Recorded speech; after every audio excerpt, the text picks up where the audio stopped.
Welcome to Penrose Learning, where we make understanding easy. You start by preparing the exact audio file you want to keep. Use MP3 or M4A for best compatibility. Once ready, open TikTok and tap the plus sign, then choose Upload and pick your video first so TikTok does not replace your audio. If TikTok still shows a default sound, import the audio into the video using a separate editor and save.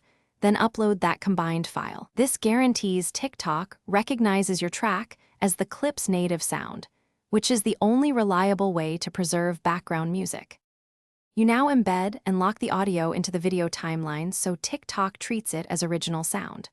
Open a mobile editor, place your audio on the timeline, align to visuals, and mix levels so voice and music are balanced.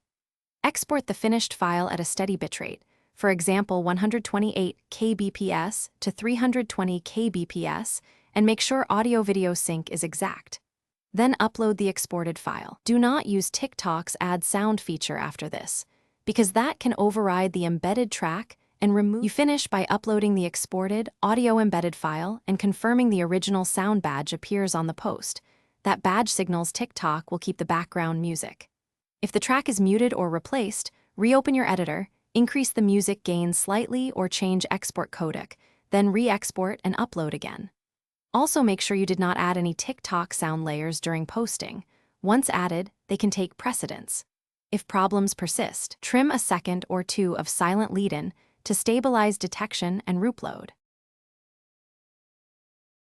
Thanks for watching. If this was helpful, leave a like and consider subscribing. See you next time.